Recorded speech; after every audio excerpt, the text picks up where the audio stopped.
due respect, he's also suffering from anal bleeding. I'm dumb as fuck. Can I have your attention, please? I'm dumb as fuck. Smart marks! I'm dumb as fuck. Critical Homer! It's also an avid cock hunter! The art of wrestling. He's unstoppable! The art of wrestling. Number one contender. The art of wrestling. And there goes the big boy!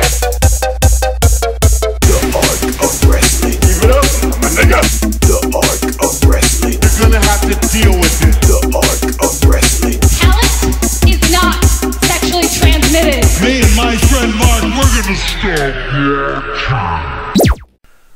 Welcome everybody, boys and girls, ladies and gentlemen, crazy kooks and arkanites, to the Arc of Wrestling podcast. I am your host, Greg. Joining me today we got John. What's up, crazy kooks? And arkanites. Shane. Oh, hoi. Wesley. Did we betray him, or did he betray us? Who did Never forget. Never forget. Doug's here. And we have Jonesy, who I believe is still BRB. So we will get to Pooping him. Michael. We're really organized.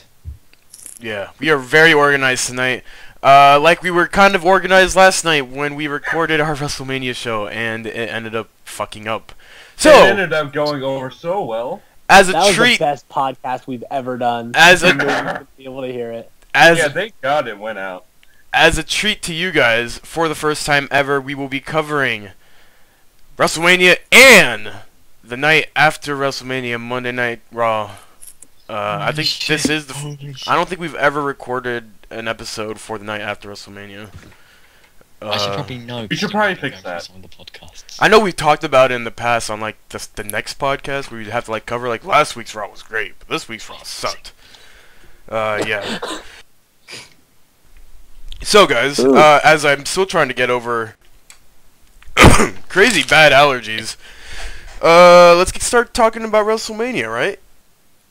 Do you want to start on the pre-show, Greg?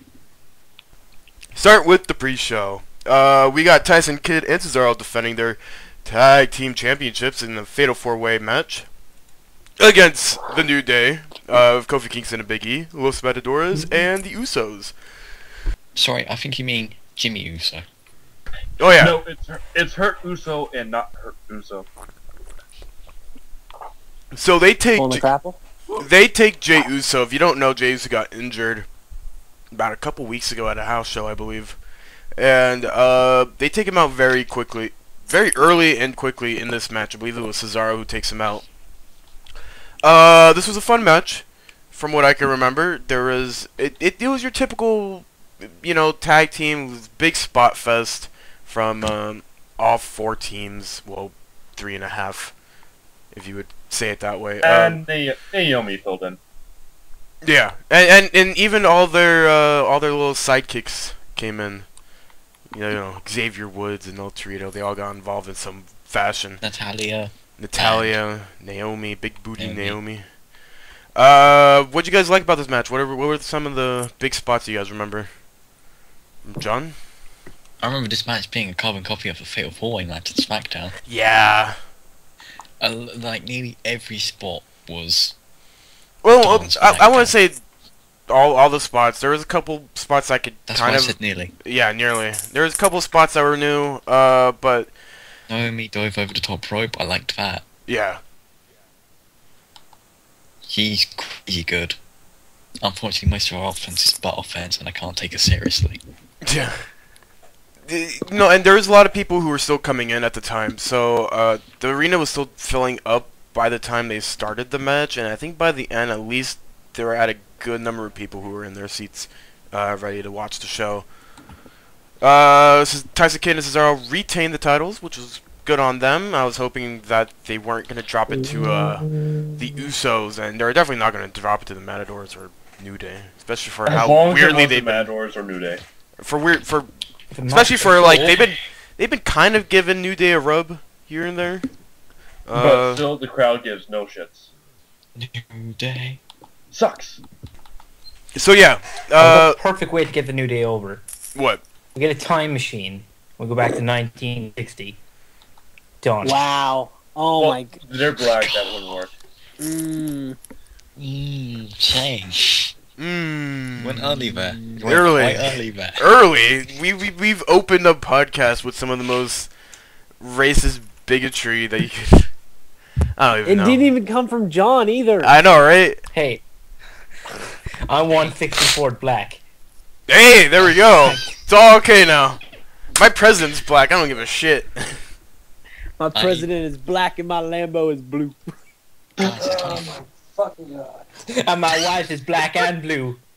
Whoa, calm down, Chris Brown. It's gonna be okay.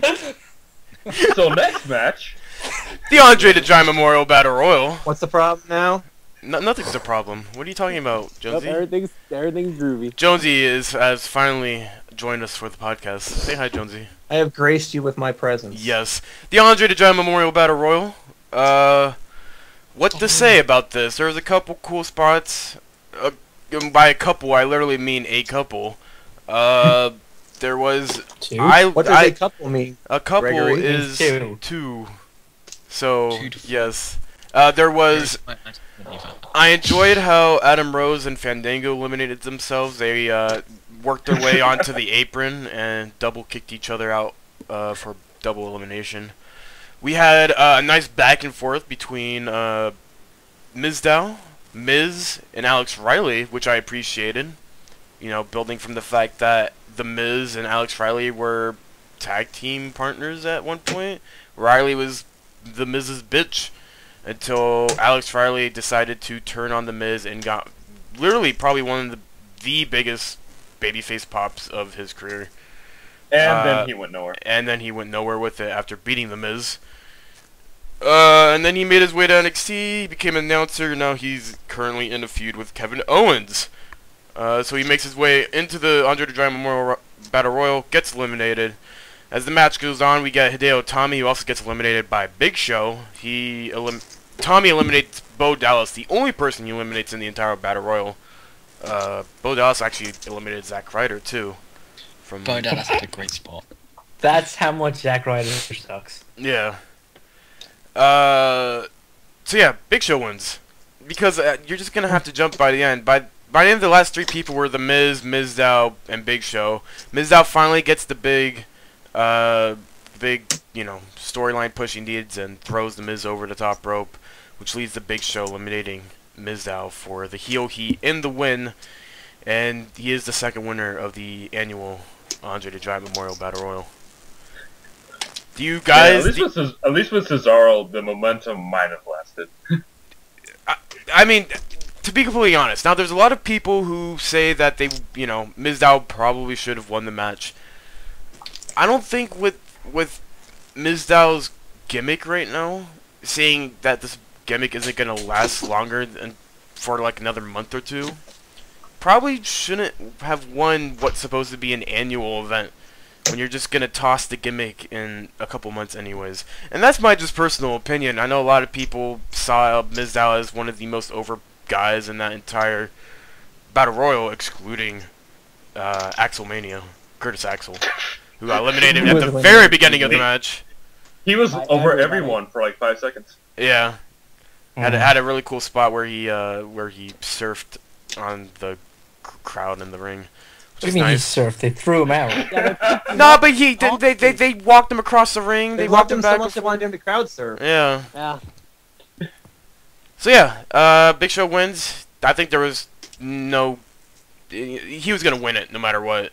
Or sooner rather than later. It's the Andre the Giant Memorial Battle Royal. How can you not have the guy who was supposed to be Andre's son at one point, or like his brother, not win it? So yeah, there you go. That's the pre-show. It only lasts an hour, even though it was a 2-hour pre-show. The first hour was on YouTube.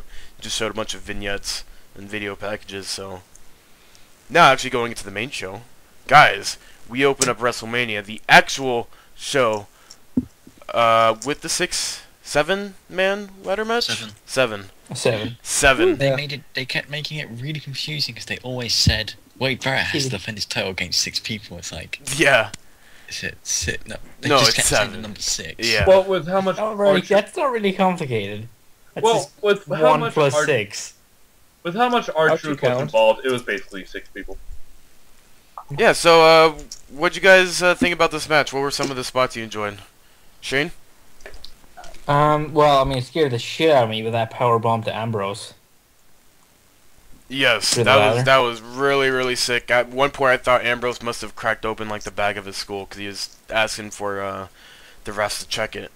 Oh, which, yeah, it was legit. They had a video of him, like, having the back of his head bleeding. But he seemed fine. He got back into it. What else? What else you guys enjoyed from that? Shane, Wesley, everything galore. Yes. It was a great match.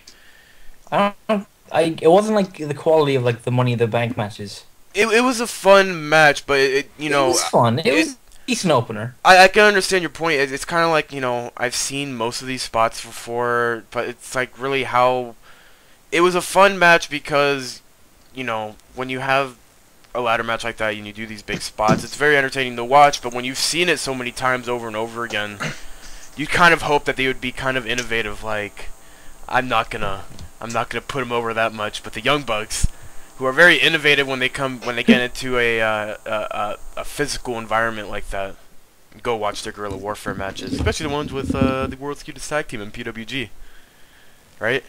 Yeah, but even then, there was only like 5 high spots, maybe. Barrett and Stardust doing the superplex.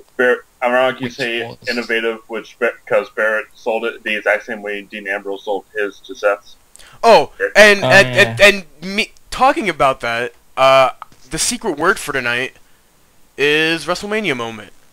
And I will say this again. They tried to play that up way less than they did last year. At least one match they said every time, once per match. It was, this is a WrestleMania moment, and it was on. And I every time they said it, it was after a big spot. Whatever they were gonna do, it was after a big spot. Commentary probably should have just been dead for the crowd to react, but it was always Michael Cole or it was or mainly Lawler who would kind of butt in and say that was a WrestleMania moment. Oh my god! And they did it way too much on the show. You don't tell people it's a WrestleMania moment. Yeah, you just let it happen. You let it create itself. Organic. Exactly. So aside from that, like Jonesy said earlier, headbutt galore between Bryan and Ziggler, with very Dolph Ziggler headbutt people. Very creative ending for Daniel Bryan headbutting people. Yeah. Concussion and neck issues for both people involved in the headbutt fight. Better not start doing the diving headbutt. That did not end well. I will say shout out to Stardust's entrance uniform. Shout out to Mr. Sinister. Mr. Sinister. Jesus Christ. Wonderful. Wonderful. Also, Barrett hit a ton of bull hammers on the guys before they did the headbutt spot between Ziggler and Bryan. Bryan hits the final huge headbutt on the Ziggler. Ziggler sells it like a champ. Bryan reaches up, snags the Intercontinental Championship for a huge ovation and the win. That is our opening match to WrestleMania. Do you guys like that match? Was it up to par? Was it just like a regular ladder match at Mania? Yeah, I'd say it's below the quality set by the Money in the Bank, but it was perfectly acceptable opener. Yeah. I'd say it's a good opener. Alright. It wasn't the show stealer everyone thought it would be. Yeah, I think that's the major point. A lot of people kind of went into this being... But again, a lot of people went into this WrestleMania thinking a lot of things, and none of it really came true. So, they thought that this was going to be a big show stealer, and I think there was a lot of other things that happened on the show that kind of took the cake, right? Yep. I thoroughly enjoyed this match, and it was probably in my top 3 for the night. Oh, alright.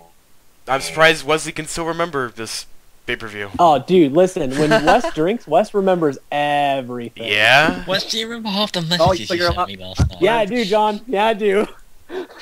I'm a remember when I'm drunk. Absolutely. Really? That's why, fun fact for everybody listening, that's why I drank before my tests in college. No, seriously, because that way when I studied, I can remember everything. We do not condone the actions of... I do. Okay. Maybe Well, John does. Works for one person, works for the other. So, going on to the next match of the show, I believe it was Randy Orton versus Seth Rollins. Yep. Am I correct? Yes, I am. This was a really good match.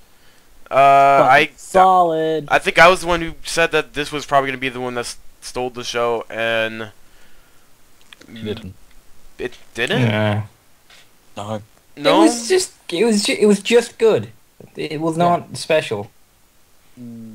okay. It was a This was a thing. standard Randy Orton pay-per-view match. All right. With- Yeah, it didn't. I guess Like, obviously the RKO at the end blew everyone's dick. the but- finish was fantastic. Yeah. All right, I can understand what you guys are saying. I'd probably have to go back and rewatch it. I probably still have my WrestleMania goggles on, to be completely honest. But yeah, Not like we had a lot of, back and forth between Randy Orton trying to tease the punt to Rollins hitting a couple curbs, trying to get a couple curb stomps in. The finish was Rollins was going to hit the curb stomp, launches off of Orton's back, and Orton counters it with an RKO, which was just, it was absolutely insane finish. I'm still amazed that's humanly possible. It's amazing that when you think Orton can't surprise you enough, where he could pull these RKOs out of Nowhere. he pulls it out of somewhere else that you've never fucking seen him pull it out from. He whips Nowhere. He whips it out, and Whips it's out just everybody's just surprised of how sturdy Greg, and amazing it is. What? no, Greg, let's change the language you're using here. Otherwise, I'm starting to think you're talking about Randy Orton's dick. We aren't. We're not. What? Pulls it out. Have you not seen that picture that floats online? Why wouldn't you want to see it? The raging ring boner. The towel? The towel. Towel. That towel. Pal.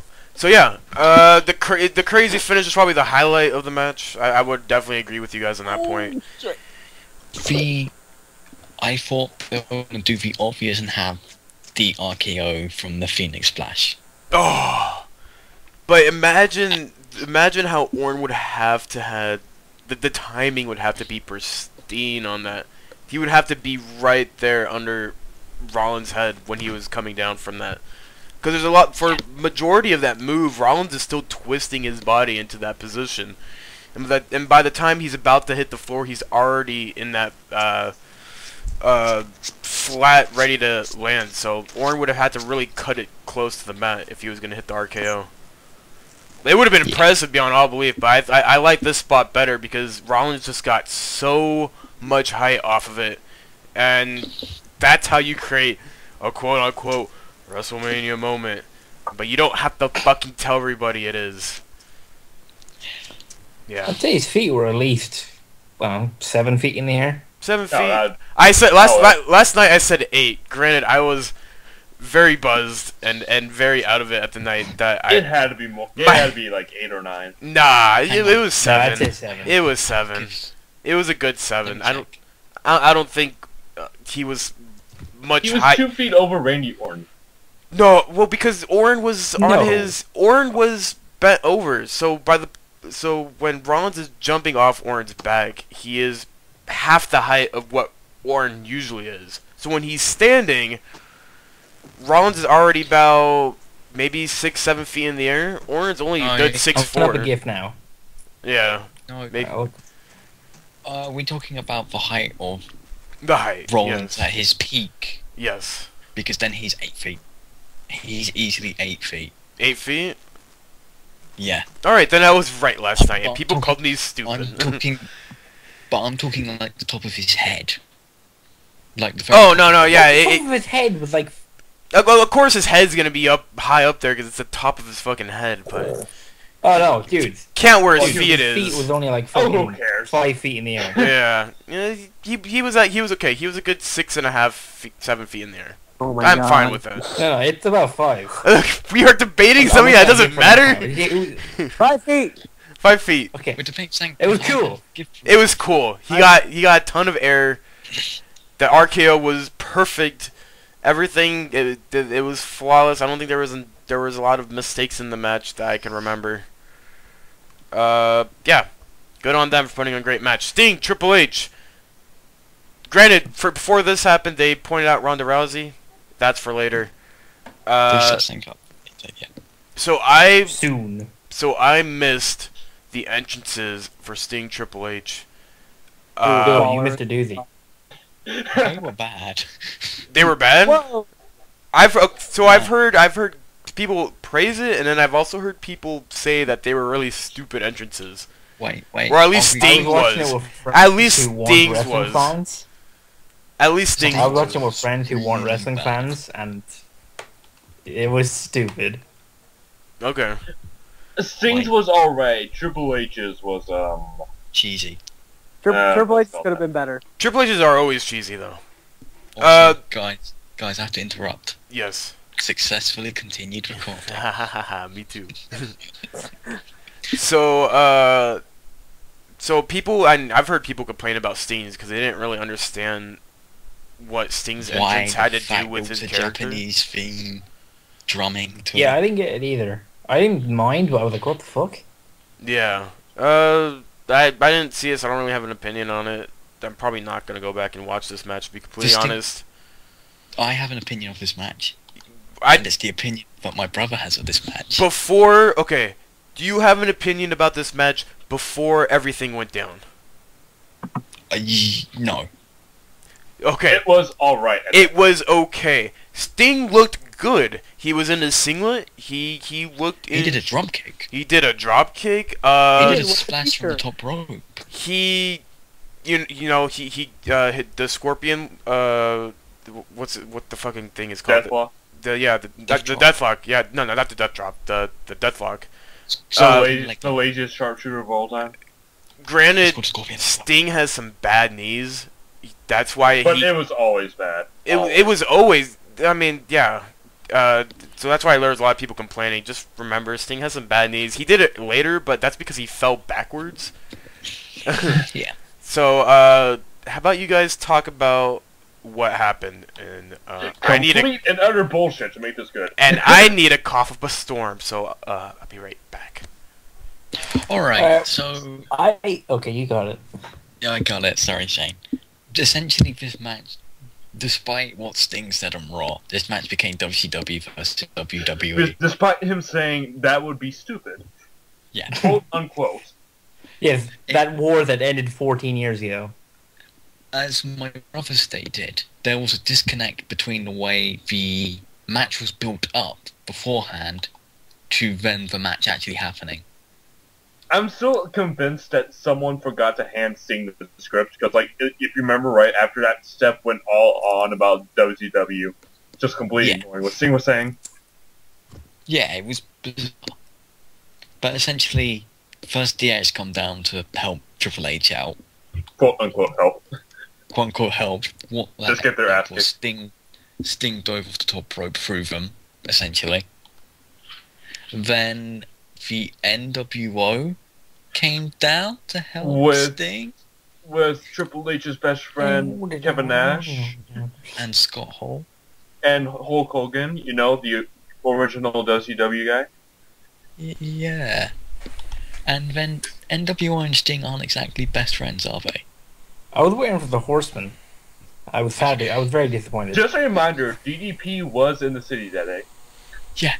I was waiting for Black Scorpion. Obviously, when they use his voice in a promo 3 weeks ago, you would expect him to show his face sometime. I was waiting for Mordecai. Yes. I was waiting for Buff Bagwell. Where's Disco Inferno? No, to be honest, with the way they were building him up at the Hall of Fame, I was expecting a Larry Zbyszko run-in. Oh my god. Oh my fucking god. That would have been amazing. Yes. Like, especially after the NWO comeback, just Larry Zbyszko comes down with a bat and beats everyone up. Larry Zbyszko has beaten Brock Lesnar. Alright, so, the biggest thing to talk about is a couple of these guys took spots. Including Scott Hall. Scott Hall. Hogan took a bump. Remember he got thrown into the ring post and he. That's more of a Yeah, trick. by fucking. But Only come like, on! How the fuck did Hogan bump for fucking X-Pac? Yeah. It's Fucking X-Pac. it's fantastic. That was the only. I popped so hard when those guys took bumps. It was great, and Nash looked like he almost tore his quad again. No, I, he did actually, that I as a almost joke. wanted it to happen just because it would be so fucking funny. So Apparently he did that I don't as know a if that joke. makes me a shitty person, but still. Kinda. did you guys see Triple H's bruise on his leg? Yes. They're really hard to miss. Triple H had welts all across his back as well. Dude, So did Sting, actually. there's no news on where that came from, right? Like I've heard from some people I that wouldn't be it surprised could have if been it from was his just sunburn. could have been from his entrance. That's not sunburn. Are you kidding me? I'm pretty sure he just pissed Stephanie McMahon off. Got a fucking nasty beating on that one. And what a surprise, John. What happens? Triple H wins, LOL. Yes, because WWE has to go over Always WCW. Remember when Sting said this wasn't about WCW? Yep. And then it ended up That's being what we about WCW? Yeah, we brought that up. That's stupid. I'm Should be so about convinced. TNA. So, what's your general opinion about what went down? Did you you guys know how did you guys enjoy that this match became more of a gimmick than anything? Or Yeah, I very much enjoyed this match. You know what That's they what it say, by was. hook or by crook, and by God, they did it by crook. And it was fun. Yeah, like, if this match had happened like 15 years ago and Sting was actually like could wrestle like a really long, good match, then I'd be pissed. But I thought they did the best for what they could do. Yeah. All right. I enjoyed it.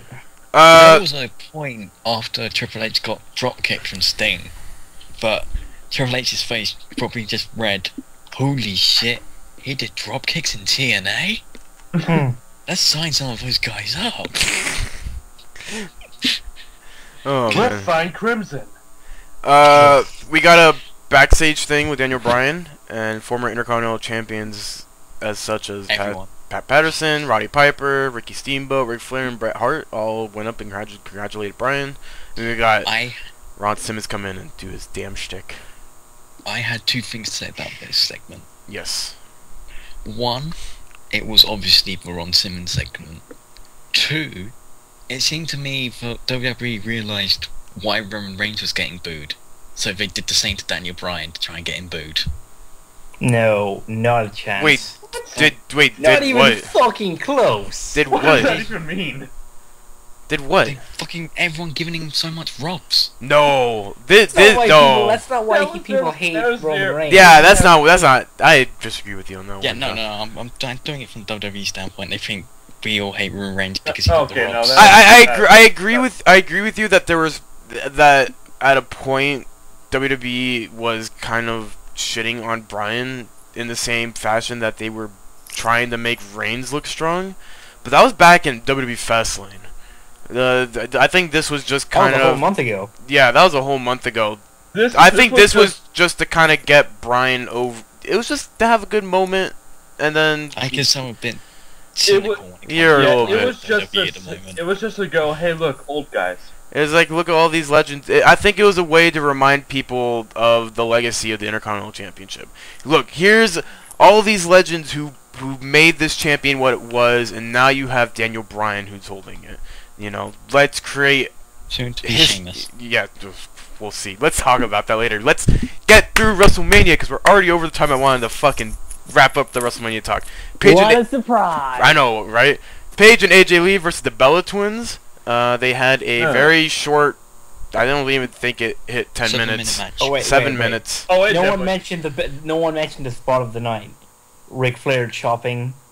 Oh, Ricky Steamboat. yeah, that was awesome. hilarious. That was hilarious. So yeah, Oh. simple match. AJ wins it with the Black Widow. But I don't I even. have one issue with this Like match. 10 minutes.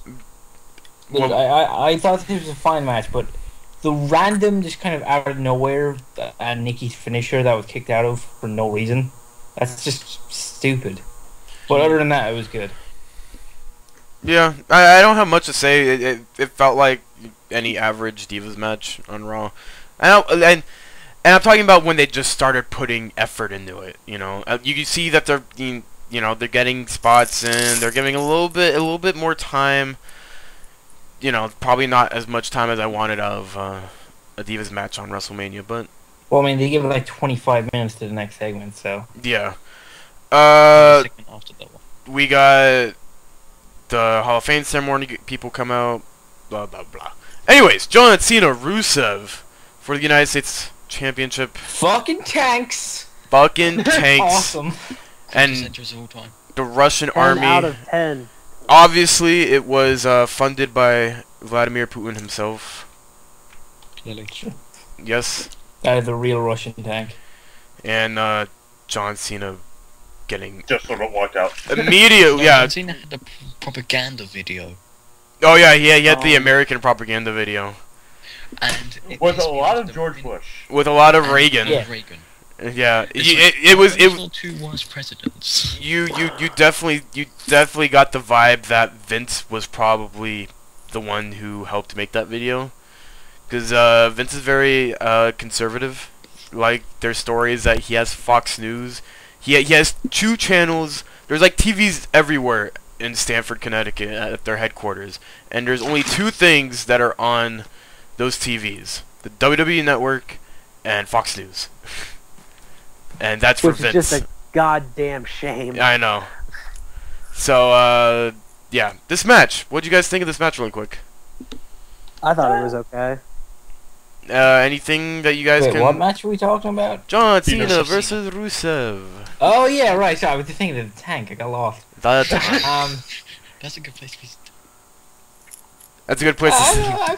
I thought this was probably up to this point the best match in the show. Best spot, obviously, Cena's springboard into a stunner. They keep on cutting it. I know people are calling it a stunner for how he landed it, but I don't know. I feel weird calling it a stunner. It was definitely a cutter. Stunner. That's how Rusev sold it. Yeah. That's how Rusev sold it. That's how replay showed it. Yeah, it was stunner. It was great. You know, Cena pulled it out of his back pocket. So that was a fine I'm not little. sure about ending the streak with one FU. With you don't like it? No, I like it. Oh, Just we won't see it again till one SmackDown. Yeah. Cena hits the AA for the win. And After a Lana distraction, Yes. essentially. And Lana Rusev lost the LOL distraction. Lana went back to filming her movie With Edge. with Edge. Forgot that Edge was also in that movie. We get oh, the announcers. Yeah, hold on. They announce not announced, but they show the WrestleMania 32 video. It's gonna be in Texas. They're gonna try to break the attendance record. And how do you break the attendance record? You hype up a match that may or probably will not happen. In this next segment with Triple H and Stephanie McMahon, as they announce the attendance record at Levi Stadium at 76,976 people. They pretty much are on the mic healing it up, saying that they own the crowds, they own the fans, they own the divas, they own the superstars, and The Rock comes out. There's a little back and forth between The Rock, Triple H, and Stephanie, to the point where Stephanie slaps The Rock, says, "You can't hit a girl, Rock, you won't." And The Rock is nothing without the McMahons. And The Rock exits the ring, walks up to the very lovely, the very powerful UFC's own Ronda Rousey, sitting at ringside. They fist bump. She comes in the ring, and they have the stare-off. The 7-minute stare-off, where it's just fucking staring off between Triple H and Stephanie and Ronda Rousey and The Rock. But the crowd was eating it up. For PWG to get Ronda Rousey to chop Ciampa. No, that's confusing. Yeah. I get them confused. They're the same person in my head. So yeah, Ronda hip tosses Triple H and does like a arm lock on Steph. That doesn't really do anything, but she just lets her It go. wasn't even an arm bar. Well, they're not going to give you the payoff now. That's why you have to buy WrestleMania 32.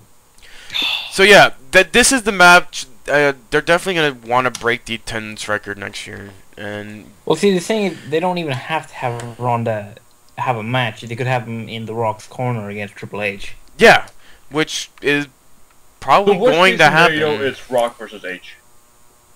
Oh, yeah, it's gonna happen. Yeah. I think it's already. Unless The Rock signs for a movie and they cancel it on the fly, I think The Rock is definitely gonna be wrestling next year. You know who else is gonna be wrestling next year? Who was in the video package for WrestleMania?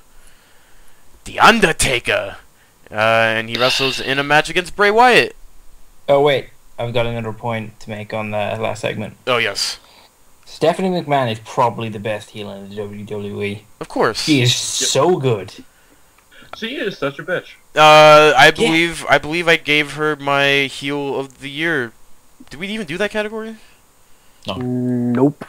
Okay. Well, yeah, she is my heel of last year because she was probably the only redeeming factor out of that authority angle that's still going. Okay, what the hell's all the noise? Yeah, I was so fucking sure the authority was ending this year, but nope. It fucking all of their members won their matches. SummerSlam. Gotcha. Maybe SummerSlam. I'm not too sure. Not too sure. Bray Wyatt, Undertaker. Maybe Survivor Series again. Bray Wyatt is accompanied to the ring by a bunch of indie marks or just indie wrestlers dressed up as scarecrows. I made the point. Oh, I was so conflicted. This might have been my favorite entrance. Really? I fucking love this entrance. Kind is of so awesome. Kind of looks stupid. The only reason why it looks stupid because it was in broad daylight. If it was probably darker, those guys would look a lot more scarier. But when you're in broad daylight and they're just kind of like weirdly walking down the entrance ramp, it just looked funny. that was my whole issue with it. I still thought it looked cool. Yeah. It scared me. It scared you? I'm scared of scarecrows. Really? I was brought up on a lot of old folk tales and scarecrows. And they're scary sons of bitches. I know. And speaking of guys who make awesome entrances, here comes Undertaker with Walking Out.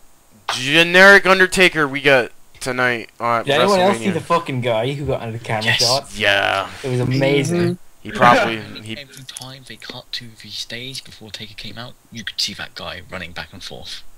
Yeah. I don't even know... He was in every shot. Yeah. The motherfucker, he's gonna get his ass fired. Probably already did. I hope Bray Wyatt chopped off his ankle and used it as his new ankle. So quickly, what'd you guys think? Wyatt Taker. It was alright. It was alright? I think it could have been better. Okay, really, what the hell is all that noise? What noise? The hell are you hearing? Are you fucking going insane? I might be. I think heard you are, something. because I'm not hearing nothing. I'm hearing like popping and crackling and all Oh, that that's shit. probably Wesley's beard. My beard isn't touching anything, Greg. Right. So yeah, Wyatt Taker, and Taker looked good. He looked healthier than he was last year. That's for sure. He is. Tell us when you don't get concussed. He was able to hit a beautiful old school. And the apron leg drop. Yeah, and the big leg drop across the chest of Wyatt. He also nails elephant in the room, Greg. What? Bray got hurt. Bray got Bray got hurt before WrestleMania when he was practicing for his match. He sprained his ankle, and there was a lot of rumors going around that he probably could have been replaced if he wasn't healthy enough to wrestle. He was gonna wrestle on the fucking sprained ankle no matter what. Apparently, it was so bad he couldn't walk, and the fact it's surprising people that he managed to walk out to the ring, nevertheless wrestle on it. And a couple people pointed out that he was limping at times, but the dude wrestled. And he wrestled fine. He did his spots. He even did this fucking spider walk. Yeah, he did the spider walk without any. He did the great spider walk and Taker set up. It was a great camera angle that they got out of the Wrestlemania moment. Fucking said it fourth time on the show already. And then there was also Bray running into the steps. Which that was kind of botchy. I don't know what he was gonna do with that. He was sacrificing his body to essentially knee Taker's head into the. But completely missed. But the camera He angle, probably used his sprained ankle. yeah, the camera angle, either he missed or the camera angle was in the right place to catch the knee. I don't know. Or it was purposely revealing that he missed. Because Kevin Dunn... No, he didn't even swing a knee. No, he just ran. Yeah, that's true. Yeah, it was just supposed to be a squash, but that was a stupid place to do it. World Heavyweight title match. Oh, Undertaker won with, I believe, the second Tombstone. It's the one result we changed in this entire card. Yeah. Only because I don't think WWE are good at building people up after they lose. Nope. Nope. And, you know, well, we'll see what happens. We will see what happens with Rusev, and we'll definitely see what happens with Wyatt now. Wyatt didn't even show up to Raw. He's probably in hospital. Probably. Healing up that ankle, whatever's going to be wrong with it. World Heavyweight Championship title match, Roman Reigns versus Brock Lesnar. This is what I want to get to. Can I talk about this for like 5 minutes? Yes, we'll talk about it for about 5 minutes. This was so fucking awesome. Like, Brock Lesnar is like, he fills me with awe. The dude is the best. Like, he's the only person in the entire company who just, the second he hits the ring, I get chills. He just went in there and he beat the fucking shit out of Roman Reigns. And it was glorious. Oh, I love this so much. Now, no one's talking about Reigns. They're talking about how much he's gotten his ass kicked. And I wanted to make... I didn't make this point last night. But Dave Meltzer said something on his review show for WrestleMania with Brian Alvarez that blew my mind. And it makes Tommy Dreamer thing? So much sense. Yeah. They essentially booked Roman Reigns as if he was Tommy Dreamer. If you don't know what I'm talking about, back in ECW, Heyman's way of getting Tommy Dreamer over with the fans, because the fans weren't believing that Tommy Dreamer was hardcore enough, was to kick the living shit out of him. To the point where the fans were, had to root for Dreamer because he wasn't getting anything in. And then, you know, they would slap Dreamer, and Dreamer would laugh it off. To the point where no, more specifically, I think you mentioned the Singapore Kane match where Tommy got lashed, like legitimately lashed in the back. Yeah. And then every time he was like, "Thank you, sir, may I have another?" Yeah, exactly. And, like, his back was like being peeled off, and it was. Yeah, I said in the Sky Chat as I was watching that match, like, if this was any other decade in wrestling, what happened to Roman would have gotten over with everyone. Yeah, and this is my issue. And you know, to finish it up, you know, the fans, you know, started rooting for Tommy. You know, he's hardcore, and that's how Tommy Dreamer gets over. With Reigns, it's still kind of a different story. I left WrestleMania being, alright, I'm happy. Reigns didn't win the World Heavyweight Champion, but he still walked out of WrestleMania looking strong. Surprisingly. Reigns looked strong, losing, you know, getting someone over, getting pinned, and getting the shit kicked out of him. Just because he did get the shit kicked out of him, and he laughed a lot of it off. Every time Lesnar would hit one of those German suplexes, every time Lesnar would hit an F5, every time Lesnar would slap Reigns in the face, they'd pan the camera to Reigns, and he is laughing. He is dazed out of his mind, but he could have easily said, "Please, sir, can I have another?" if they were probably going to give him the mic. Lesnar gets the quote of the night, "Suplex City, bitch." About, you know, middle way through the match. Lesnar is about to hit another F5 on Reigns until Seth Rollins' music hits. Both men are down.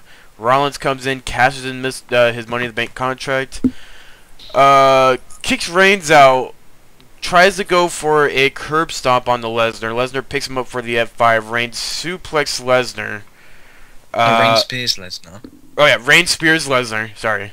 Spear. Suplex. Yeah. Then he hit this. Fuck. What else happened? He hit the spear, and as Reigns is recovering, Rollins hit the curb stop. Yeah, hits the curb stop on Reigns for the title, for the win. Winner and new World Heavyweight Champion, Seth Rollins. none of us saw this coming, right? I mean, we kind of saw the fact that we saw I think we all saw Seth cashing in coming, just Not during the match. I don't think. No one called it to be a triple threat. I don't think anybody. Also, actually, I'm gonna call someone out right now in Squared Circle. You fucking filthy lie, trying to claim that you predicted this would happen. So there were some people legitimately predicting it. Somebody on the Figure 4 boards predicted the exact finish. Yeah, there were a lot of people who thought that it would be turned to a triple threat, but they thought it'd be turned to a triple threat like for a long time, just protect Reigns. Yeah. Did you guys enjoy it?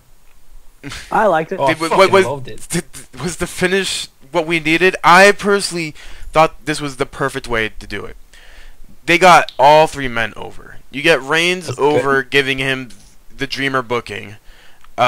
He walks out of WrestleMania helping Seth Rollins over. Yet, I think personally the fans are just giving him shit because at this point they're giving Reigns shit to begin with. Reigns, I am so behind Reigns at this point now. His promos are lacking, of course. His ring work is lacking. He is still a bona fide main eventer. I think if WWE booked him... Wait, what? How did you get to that conclusion from those 2 points? I think it's the way he carries himself, and it's one of those things... That it is. Yeah, it's whatever that it is. You don't know what it is, but when someone has it, you know he has it. And Reigns has it. He needs to find it, and once he finds it, he will have it. What? I thought he had it. He has it, but he hasn't unlocked it. Yeah, he has half of it. He hasn't completely gotten it. It's weird. He has a Triforce of Courage. He doesn't have the Triforce of Knowledge right now. Yeah. There we go. That's the one bit he's missing. Yeah. Is the bit that makes him speak good. He has the package, and I've seen Reigns put on great matches. If you go watch his FCW work. With guys like Leo Kruger, Dean Ambrose, Seth Rollins down there, Reigns can work. I've seen him work before. He's had some great singles matches with like Bad News Barrett and Daniel Bryan before that big Fastlane match. People don't understand that WWE has their own style, and right now Reigns is, like John Cena is the bona fide example of the WWE style where. It's a lot of headlocks. It's a lot of trying to get the crowd to get into the get in the match by chanting and all that, and then you go for the big finishes. You have your your signatures. You hit the signatures. You hit the finish. You get the big win. It's a style that Orton's perfected. It's a style that Cena's perfected, and they're trying to get Reigns to perfect. And that's why a lot of people are against Reigns because he's not as he doesn't have an expanded knowledge of. Wrestling like a guy like Daniel Bryan or Dolph Ziggler has, or Seth Rollins or Cesaro or multitude of guys who have the experience that Reigns doesn't necessarily have yet. Reigns can get that experience by working with guys like that, but the fans have already been so negative against Reigns. If they boo him and if they hurt him more and more, he's not going to get those chances. Of course, he probably will because they're going to still push him to the moon. But if you get him to the top, he gets to wrestle guys like he has to get through guys like Cena and Orton. But then you'll start seeing him against guys like Seth Rollins, like Dean Ambrose, like Cesaro, like Bray Wyatt in these main event scenes, and we will finally get what we've been wanting for the longest time. Is this fresh young talent to finally take over the old guards, and that's why I want to support Reigns at this point, because I don't want to see Big Show and Kane and John Cena and Randy Orton on my television every week. I'd be happy enough to give the World Heavyweight Championship to Reigns, so I don't have to see any of those guys back. I mean, Seth Rollins is the champion now. How is that different? He still has Kane and Big Show by his side. Because they're still essentially part of the Authority, which is an angle I've been wanting to end for a while. Yeah. So I think we can all agree on that. Yeah. WrestleMania, guys.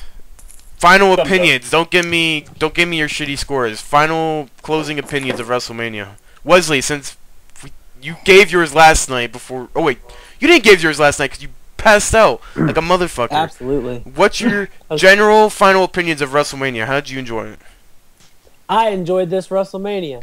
I thought it was very good. It is way better than last year's. I liked it a lot. Right. Also, Dolph Ziggler and Daniel Bryan are the true MVPs. True MVPs.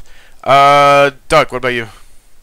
Thumbs up, solid, nothing overly spectacular. Alright. Shane? I've heard many people, including Dave Meltzer and Brian Alvarez, call this the greatest WrestleMania of all time. No. Fucking bullshit. They said it was one of the best shows they've ever seen. And the way I've heard many people. No, I listened to the show. They said greatest WrestleMania of all time. I'm gonna have to re-listen to it. I know Meltzer said that it was one of the best shows he's ever seen, and the way that he worded it, I could agree with him because it was an entertaining show. It was like a big spectacle, like the way they should make WrestleMania.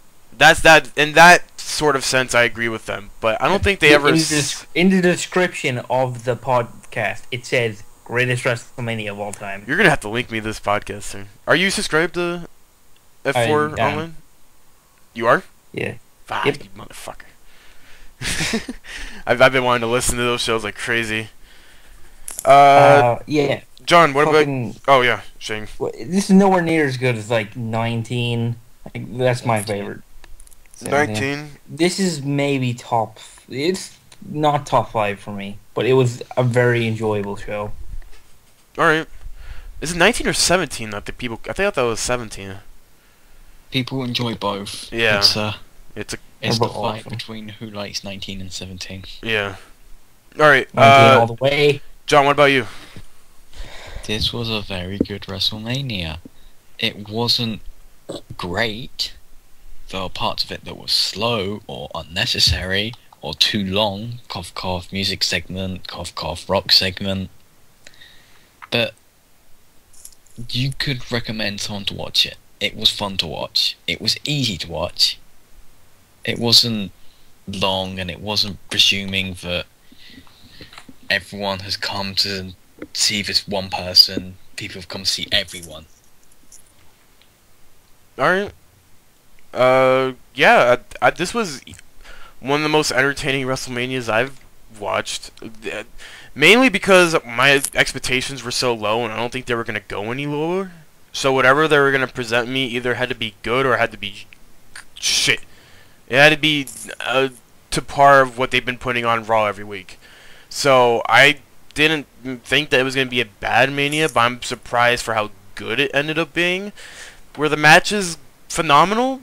Not really. Nothing was really great. It was more of the angles that they played out that were so entertaining, and the moments that they were able to capture, all the WrestleMania moments that they want to fucking talk about throughout the show. You know, all that as a package together is great, and that's how a WrestleMania should be, with better matches, of course. Yep. So overall, good WrestleMania. I'm very happy with what we got. On that note, let's get through Raw. Do you guys want to get through Raw really quick so we can end this? Jeez, yeah. We're talking about... You said like 20 minutes for this. I know, right? And then we've been going in for an hour. So let's... Greg's last monologue was 20 minutes. Let's plow through WrestleMania. We just plowed through WrestleMania. Let's plow through Raw. Let's plow through WrestleMania again, starting with the number 1 match. And ignore that timestamp, John. It's for me later. Timestamp. We opened the show with Brock Lesnar, Heyman. The crowd is hot. Heyman pretty much says, I'm not going to be putting over Reigns anymore. You know, Lesnar got screwed. I was going to bring lawyers into this, and I was going to tie up WWE in court forever.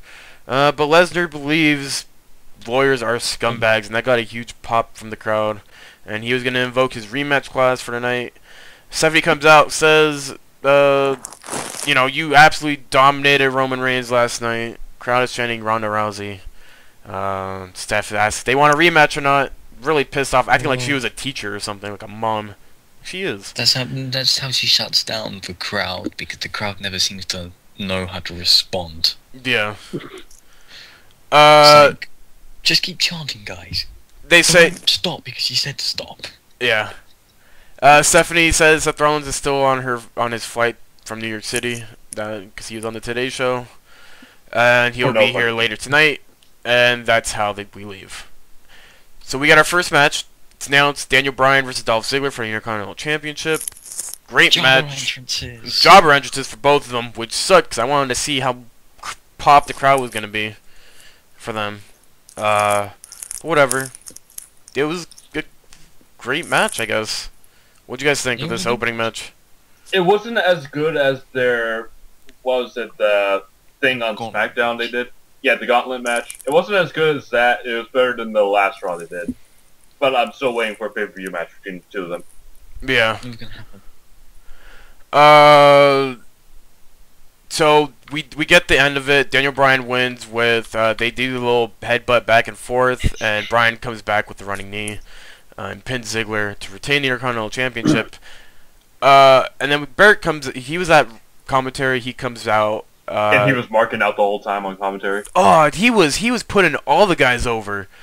What the fuck? Commentary can't do that for anybody, but Barrett goes on commentary and puts both of his opponents over.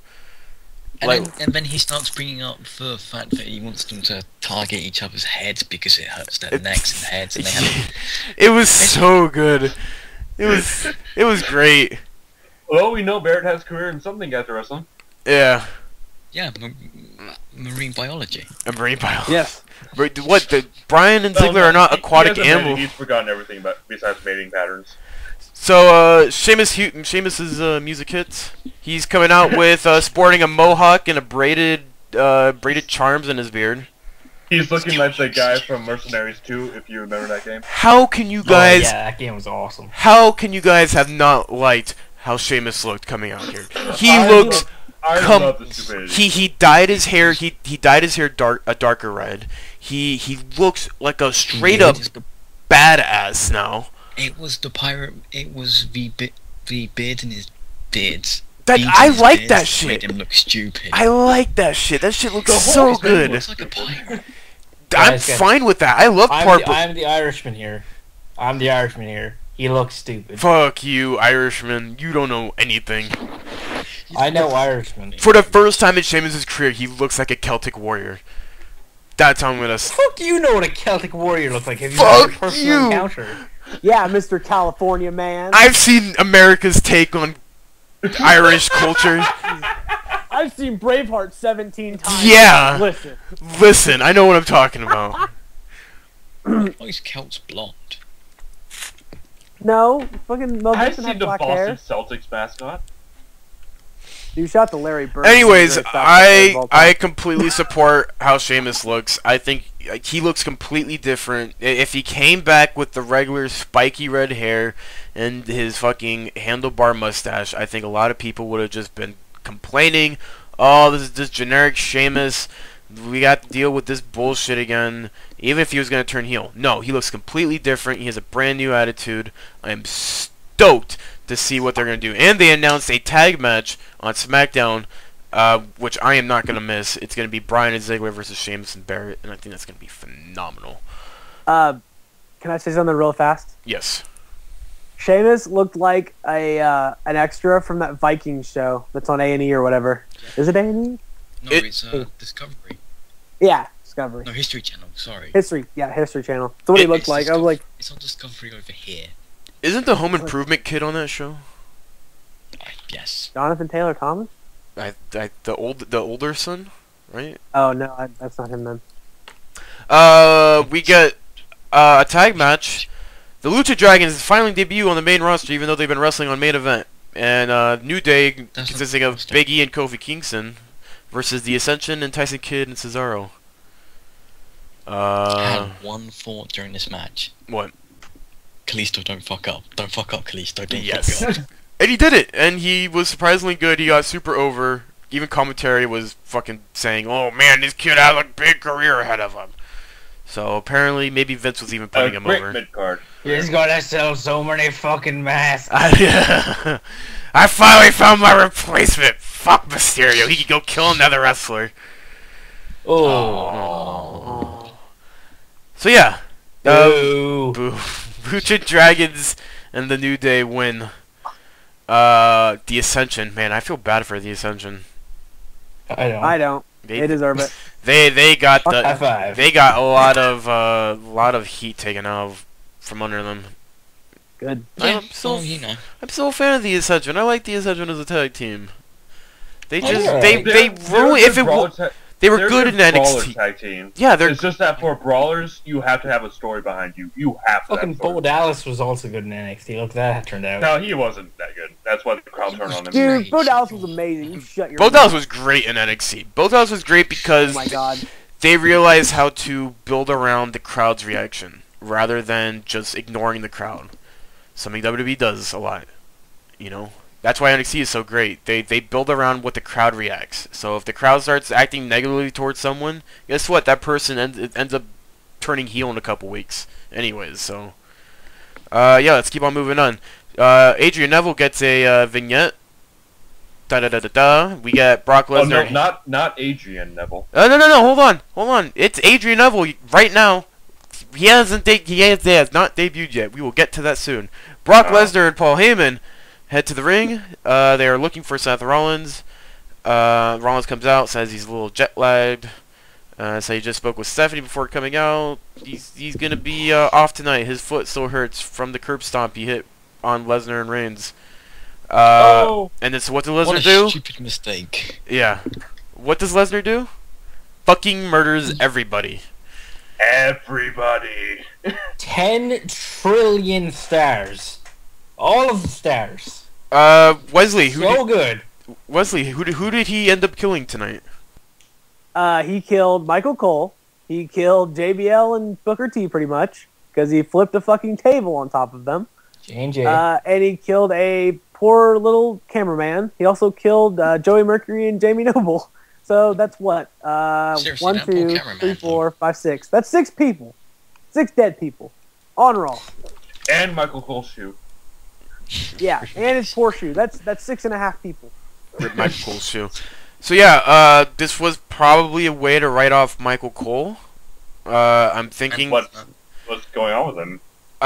Nothing's going on with him. I kind of expected them to do this sooner or later. I think they're finally gonna replace the commentary team. If not now, probably by the end of this year. Have you heard Well, they're anything definitely before not this doing segment? it now. With I haven't heard anything before this segment, but I did get the idea when they replaced Lawler and moved them to SmackDown, because they did the same thing with Jim Ross when they wanted to replace him. Remember, they moved Jim Ross to SmackDown and they brought in JBL, right? Yeah. Was it JBL? Yeah. No, I don't think so. No. Wait, who moved? No, it was it wasn't Taz. Who? No, they moved King over. Did they move King? No, King was always on Raw. confused. Remember? They moved Jay. Oh no! they moved Cole Was it Cole? Yeah, it was Cole. It was Cole. Yeah. I'm really confused as to why you guys are confused. Yeah, I don't know why I was so confused. Yeah, they moved Cole over, so I'm thinking this is the start of them. Granted, they've been needing to do this for the longest time. Those three guys are not only just they spent their time. Okay, they're bad, but I'm talking about they've just been there for so long. And when you're having this big youth movement with the superstars, you need to have a bit of a youth movement on commentary. So they brought in Byron Saxton afterwards. He did alright. Granted, Saxon was great on SmackDown, and they probably had a lot of retapes on SmackDown. And I bet you the dude was really fucking nervous. And the fact that he didn't have an announce table to sit in because they were too fucking ignorant, to flip it and let him sit in the stupid chair. They had to sit on the ground the entire show. They didn't give him a commentary partner for so long. Yeah, like there's a lot of times where he was just Joey quiet. Styles. Yeah. Hey, Greg. What was he? You mind if I rant for like 2 minutes? Go ahead. Oh. You know what pisses me off? Fuck grind your gears, Leslie. When there is a goddamn table that is still intact, but it's just tipped over. and nobody goes out there and flips the goddamn thing. It's like, come on, people. It'd take 2 of you. Just go out there, push it over. We still have a commentary table. Nobody got put through it. It didn't chatter. Just fucking flip it back over. And then Byron Saxon's just sitting there behind it. He's not sitting, he's standing. He's like, Well, he sat guys, down on the floor after a while. And he was like, guys, I don't have anywhere to sit, so I'm just going to sit on the ground. I don't have any chairs, which was bullshit because the chairs were still intact. They're right next to him. And every time they had to cut back to show the commentary, Saxon and Lawler would have to stand back up. It was the most weirdest, awkward thing to watch during the rest of the show. And pretty much this is when the show kind of felt awkward. We had a Mizdow Stardust match, which just kind of helped. It continued the feud between Miz and Mizdow. Miz ran in afterwards and yelled at Mizdow. It was really short. Dude. Yeah, and they're showing pictures of WrestleMania throughout the match. Neville! Well, first of all, Curtis Axel comes out, says he wants to take on all 29 men. They had all gang up on him at once. Great story. So he go with this. He issues he says he's on the road to extreme rules. I guess Axe as in Axel. Don't worry. Curtis Axel is just the best. Adrian Neville makes his entrance, but he is not Adrian Neville. He is Neville. Another one-namer. Because Vince Got a monster pop. Guys like Adrian can't kick a real man's ass. Like he said with Antonio and Alexander.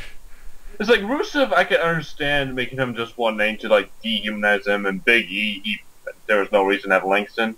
Why the fuck do you get rid of the Adrian? Like that was what the crowd was chanting to Adrian. But they also Neville isn't really like Adrian. Neville is just not the same. So the biggest fear was that he was gonna have the Mighty Mouse gimmick. He did not have the Mighty Mouse gimmick, but he did have a cape. I believe a hooded cape. I believe that's what Vince McMahon probably settled on. And he is being introduced as the man that Gravity forgot, which is his NXT handle. That's been his life handle. No, this is a match where I was like, "Don't fuck up, please! Don't fuck up, please! Don't fuck up." No, he wasn't. He was gonna fuck up. It was. I do not worry about Neville fucking up ever. Yeah, he is so fucking fast. He is so damn good. He's consistent. He's consistent. Those front flips from his head, that was insane. Kalisto needs 1 second. Kalisto needs to prove himself with his consistency, but Neville is. But Neville is the shit. Neville's consistency is off the charts. He hits a springboard moonsault. And he basically just does all his spots. Yeah, he does his spots, does the red arrow. It's literally a minute match. If you want to watch him come out, he has like a purple gear. He looks a little different, but whatever. I think sooner or later he may adapt the Adrian, his first name again. Sooner or later, I don't think Neville's gonna last as the gimmick currently is right now. I think he's gonna sooner or later he's gonna adopt his first name back again. And they're gonna push him regularly, which is fine. I'm fine as long as people keep on calling him Adrian Neville. Sooner or later, they're gonna have to change their fucking minds on that. Cena opens an open challenge because he's a fighting champion. God damn it! And ironically, the person who should have probably showed up and didn't. Not the person Duck wanted to show up, and who commentary also thought that was going to show up, didn't show up, Rusev. Instead, I wanted Balor. You wanted Balor. That wasn't going to happen. Everyone wants everyone from NXT to do everything. My second guess, Dean Ambrose ended up showing up. I originally thought it was going to be Hideo since he debuted at Mania, but nope. I just forgot a point I wanted to bring up. What? About WrestleMania. WWE.com had an article about Seth Rollins winning, and WWE.com brought up the fact that Luke Harper had killed Dean Ambrose earlier in the event, so Dean Ambrose can stop Seth. I thought that was such a nice, clever touch that nobody will ever know about. Wait, when did they say that? WWE.com. They said Oh, it. WWE.com. They wanted- yeah. I was not hoping WWE. commentary said it. Yeah. No, Alright. that'd Well. be too. Yeah, no one's I ever fucking gonna see love that. this match. Yeah, the match was pretty good. thought It was fun. everyone, of course, on the internet was fucking like, Dean Amberson won. He was buried. He kicked No, out an AA. Yeah, he was fucking right. Look, it wouldn't have made any sense. He would have been worse off if he'd won this match. Fucking, he came in. He left better than he went in. He seemed like a legitimate threat to Cena. Fucking Cena still had the title. He's elevating it after his WrestleMania match. I thought this is perfect. Title elevation. Yeah, for all the hate people give Cena, like if someone has an A game, Cena will bring it out, and that's what he did tonight. Great match. Breaking news. People are very. Oh. Not breaking news. Suplex Apparel, which is a clothing store kind of presented by Devitt. It was started and it promotes guys like Devitt, Adam Cole, and Dave Mastiff and guys like that. They have they're selling their own Suplex City T-shirt, and it looks fucking great. So Does it say bitch? no, but it does say Suplex City Worldwide. Yeah. That's disappointing. It's great. It's a nice little T-shirt. If it wasn't so expensive to buy shit on there because of fucking UK shipping. Whatever. Oh yeah, £15. Yeah, I paid $30 for my Adam Cole T-shirt and I have yet to get it. So I'm gonna email Suplex Wrestling and figure out what the fuck's happening. Got my 4 Horsemen T-shirt. Awesome. Cause I'm going to PWG this Friday. Nice. So yeah, I think a lot of people enjoy this match. He messed up that powerbomb spot, but the crowd didn't shit on him too much for that. Yeah, I secretly hope Cena just no-sold it just because of the botch. Yeah, that was probably no, but it could have been a planned spot anyways. So who knows? It was definitely a planned spot. Randy Orton shown backstage. They set up a 6-man tag. Yeah. Blah, blah. Because who can take out the Andre the Giant Battle Royal winner? Yeah. AJ Lee, Paige, and Naomi versus the Bella Twins and Natalia, aka Team Blackpot. Team, because I'm thinking of Naomi right now. Team Backplot versus Team Plastic Surgery. AJ's wearing. I think. Are you thinking of Backstory? No. Backplot. Backplot. Because their asses. Yeah. You Oh should go. You should visit the sub. Terrorists. You should visit the subreddit Wrestle with Plot. Yes, I do. Yeah. The plot is the boob. Yeah. And then backstory is the bud.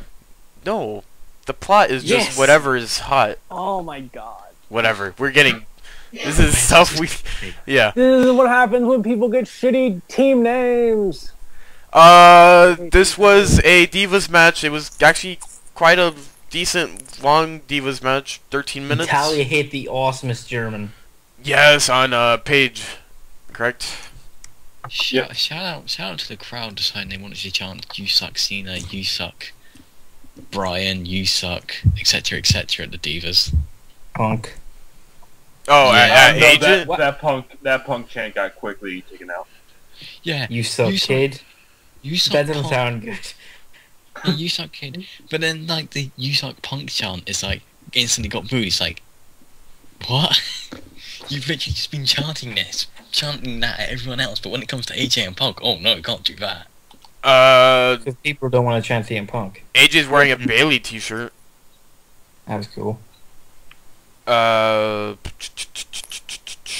What else happened? No, nothing else happened. Much happened. There, it was nice wrestling for the Divas. What they could do.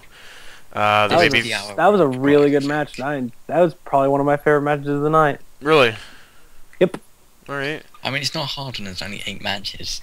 I was kind of hoping And quite a few more squashes. I was kind of hoping Bailey, Sasha, and Charlotte would walk out with each other and just start shooting on all the fucking Divas. You can't always get what you want. Funny thing, like Keep watching me. funny thing, Lee. Sasha Banks, like a couple hours before the show, tweeted out, "It's time to make a bank statement." Yeah. That's how you get people talking. Rusev Rusev versus Goldust. Rusev Or beat no. Goldust in 2 minutes. A lot of these short matches on this Raw. I thought Goldust got too much offense in. This is probably why this Raw felt so weird. There's all these like 2-minute, 1-minute matches that just But then there were didn't several do long anything. matches. No, it's just the last half an hour, nothing happened. Yeah, nothing. Like we were literally after Rusev Goldust, it's the 6-man tag. Roman Reigns, Randy Orton, Ryback versus Seth Rollins, Big Show, and Kane. This is I when fucking hated Roman Reigns. this is when the crowd starts doing their own stuff. Because People again, this fucking match, hated. Yeah. well, yeah, this match was just, oh hey, we need to have a main event. Every That's Raw main event for the ridiculous. past 2 years. Yeah, it's the same main event. Like, you can't do anything different for the night after WrestleMania. Why wasn't Why the not main have event fucking Brock John versus Cena and Seth Dean Rollins? Ambrose main events? Oh, because the crowd would have turned off at just Cena. No, Like no, they they would've wouldn't. They Oh, yeah, They they would They stay they invested would have to reacted boo the same Cena. way. yeah. Don't The think, Ambrose. crowd did the wave. The match was so fucking boring that the production team started following the wave for a good minute there. Fucking And the Big Big Show Show started joins doing the it too. Yeah. That was fucking awesome. They chanted, "Breeze was gorgeous. How you doing?" Oh And yeah, I ton think hit Deo, Finn, NXT chants all around. They chanted "Please retire" to show. Big Show keeps getting that, and every time Big Show does something that makes the crowd immediately go 10 more years.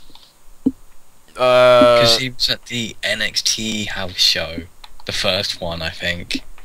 Where, The Columbus one? yeah. Yeah, because that's what they started chanting at him. He's like, "You want me to fucking retire? Guess what? I have an ironclad contract." And everybody's like, "Yeah, 10 more years. Continuity. 10 more years." It's like, It was the dumbest shit on the planet. Kane went for a choke slam on Reigns, but Orton RKO'd him, and Reigns speared and pinned Kane for the win. 13 minutes, Roman Reigns, Randy Orton, Ryback win. There were only like 2 cool spots. One was Reigns getting out of Big Show's chokeslam and to Superman punch Kane in the face. They should call this tag team RRRRO. No. And, Ooh. and also Ryback doing the shell shock to Big Show. Yes. That was impressive. Ryback just looking fucking like a mess. I did like tonight. the leapfrog over the spear. It was very, very fluid.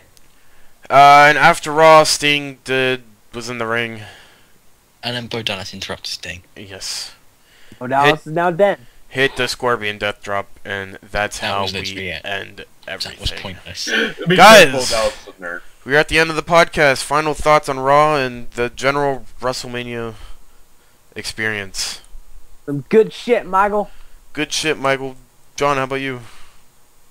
It was good, but not great. Lackluster Raw. I don't think... I certainly think... I would last not say year's- lackluster. I It mean, like, did- the first 2 hours were pretty awesome. This is what I want. This is the point I wanted to make about Raw. I liked it to an extent. WWE shuffled the deck a bit, and it's what they needed to. They finally, for the first time in I don't think how many years, they finally created groups of wrestlers going after the title for the United States Championship. I think right now we're looking at Cena Rusev for the next couple pay-per-views. They probably already planted the seeds for a possible Cena Ambrose feud. You know, they could be turning Ambrose heel, especially for the reaction he had after his loss tonight. He looked disgruntled. He looked pissed that he lost the match. He shook his hand. He slapped his hand, but you don't know how serious that could have been.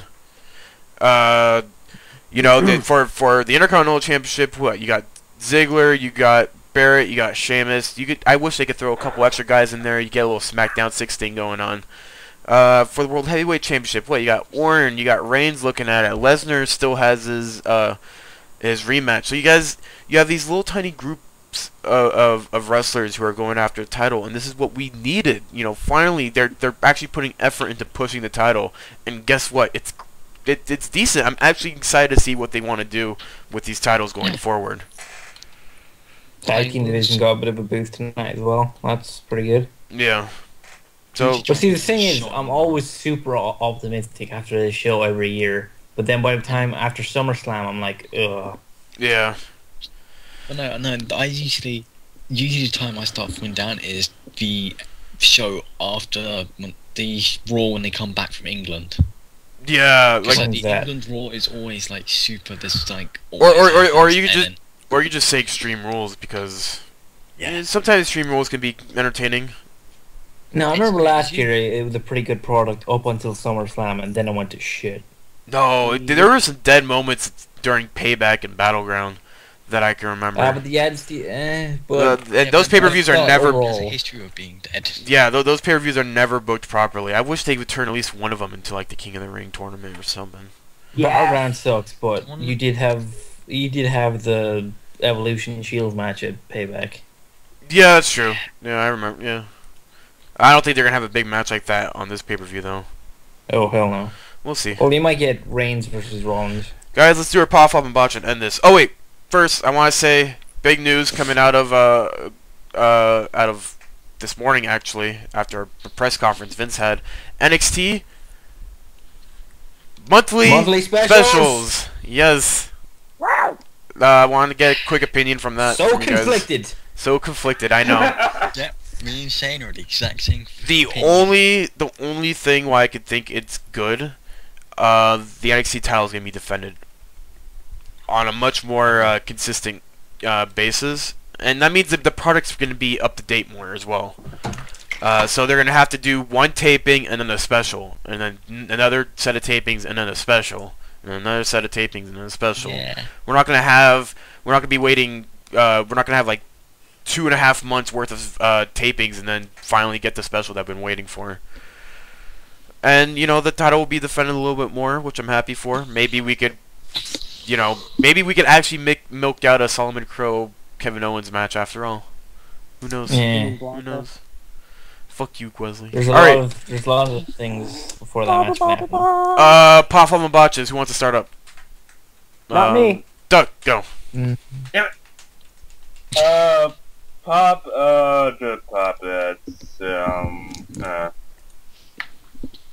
I wasn't thinking. Pop goes to, Bailey shirt, I guess. Woo, hugs. Flop, goes to, people shitting on Roman Reigns still. I mean, come on. Be nice to someone. And botch goes to Greg's recording equipment. Hey, it's actually perfect tonight. It hasn't broke once, and my internet has not shit. So my security, that's 'cause I'm here. my security measures were not needed tonight. So Also, guys, guess it's better guys, to be safe than sorry. Yes. Big announcement. I just continued recording. Yeah, I continued my recording like a minute ago, so you're late. Oh shit. You're late. You're late. Shane, go. Pop is everything Brock Lesnar does. I don't really have a flop. It's been a good week of wrestling. Yeah, it has. I don't know. I won't give anything. I guess Triple H's entrance. But then, nah, that was just stupid awesome. Stupid awesome. I don't know. I don't know. No flop. But then my botch is Greg. Love you too. John, go. My first pop, there are 2 pops this time. My first pop goes to Harry Kane scoring in his England debut. Woo! Wesley's excited. Hurricane? Woo! He's a big football fan apparently now. Absolutely. Fucking suck shits, Lithuania. John, is F1 still shit? Yeah. Like, Vettel won the last race, spoilers. And BBC are really trying to make a big deal of the fact Vettel won and not a Mercedes. But then everyone was very quick to point out that the Mercedes just didn't try to win, essentially. Yeah. Pop number 2 actually goes to the busiest day of my Tumblr history. I think I've made 50 GIFs today, and each one of them is above 20 notes, and everything's going fine. My flop goes to Drunk Wesley. I was worried about you, Wesley. Ah, all right. And my bot goes to WrestleMania in the Daylight. What the fuck? Seriously. Stop Yeah, it that. did throw me. Alright, Wesley, go. My first pop goes to Funhouse, the company that Rooster Teeth partnered with or integrated with. Essentially. Yeah. Their content is fucking hilarious, and I had never seen them before, and I was like, oh yeah, I'll check it out, and that is all I've been watching on YouTube for the past like 3 days, probably. Have you watched their Inside Gaming stuff as well? Oh yeah. I've gone through everything. Yeah, several times over. so good. Yeah, it's fantastic. My second pop goes to the Daniel Bryan Dolph Ziggler spots from both Raw and WrestleMania. The headbutt fight, because that is getting it's so like minor, but I'm really liking it a lot. So I don't know. I hope they keep doing it, and hopefully they don't give each other concussions, because that would suck. They don't really hit each. They don't hit like they kind of hit their like shoulder. They part. barely get like the side of the neck. Yeah, they usually get Yeah, but I'm their afraid collar. they're still gonna somehow hurt each other, because I just feel like it's gonna happen, because that's the way their luck has been the past 2 years. What? Well, hey, there's no Jack Swagger. Hey, that makes it worse.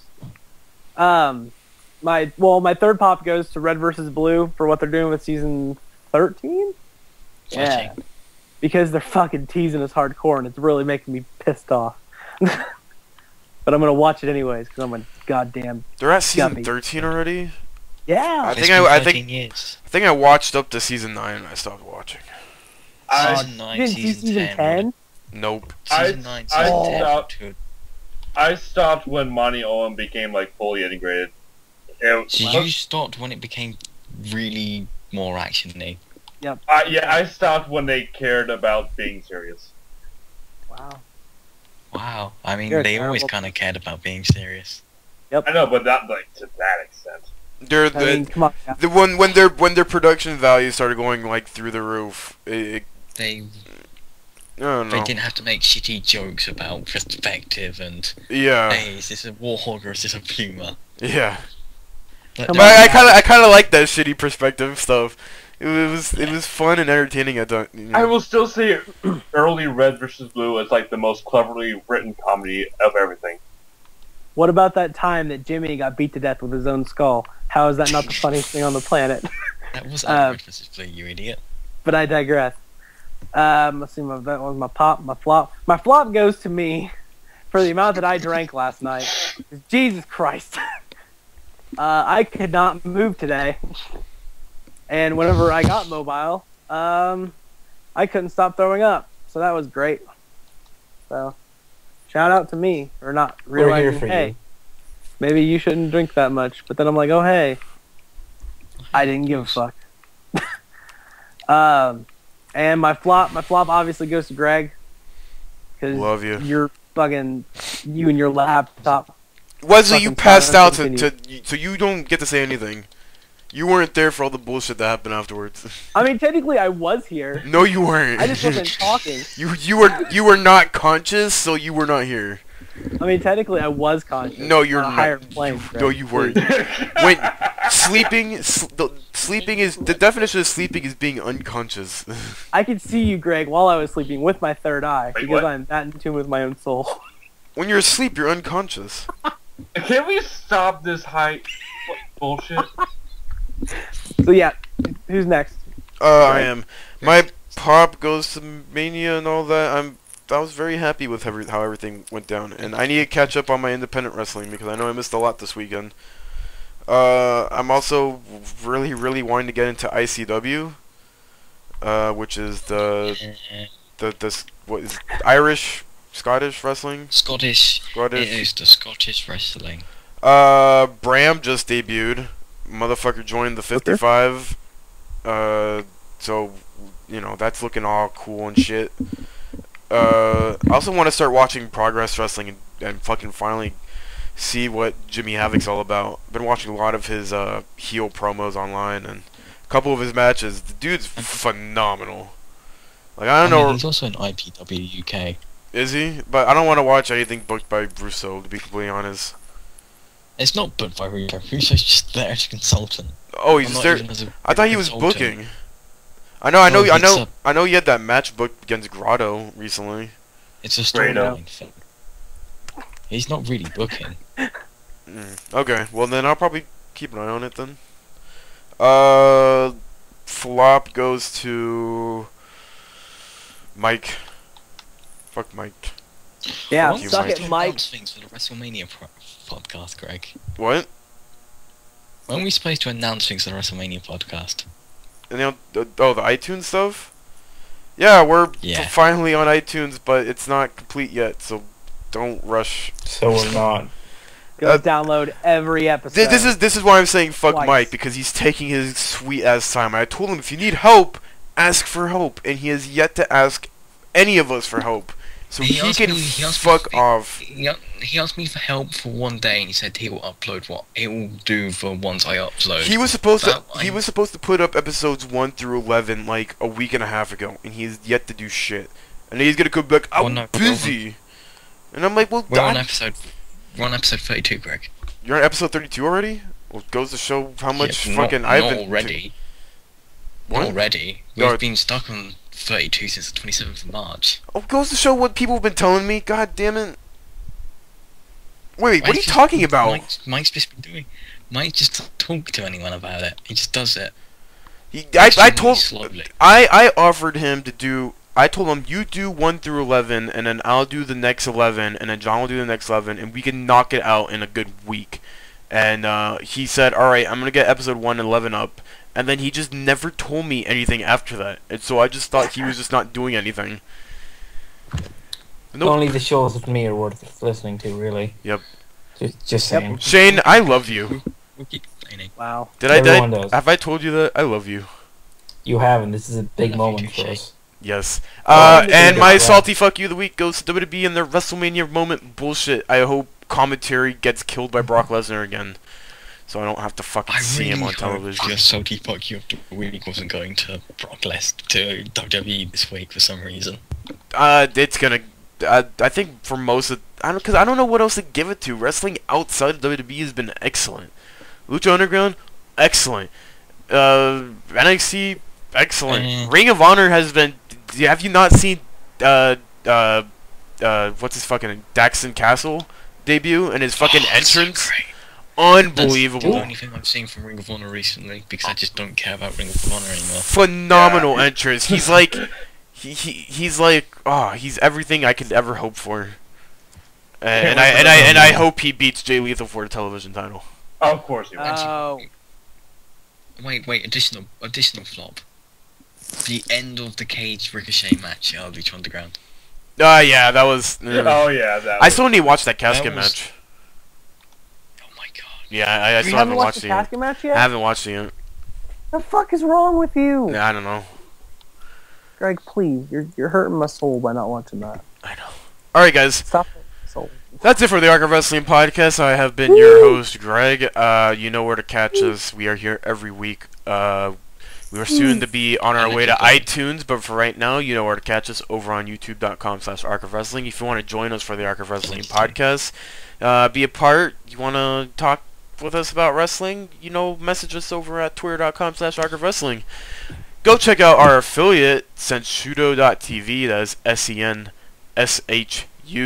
SENSHUDO.TV, the home of the Arc of Wrestling, the home of also guys like It's Raining Mang and New Legacy Inc., and also great casters like David West and Squall is over there too. Sam, he's great. Phenomenal guys over there. Great community. Go check them out. All the links and descriptions will be down below. John, what's the Tumblr of the week? The Tumblr of the week is the Arc of Wrestling iTunes. Yes! Perfect. Finally made it. We finally made it onto iTunes/Tumblr. So guys, that's it. I hope you enjoyed the podcast. Leave comments and like the video. And we will catch you next week. Bye guys. Woo!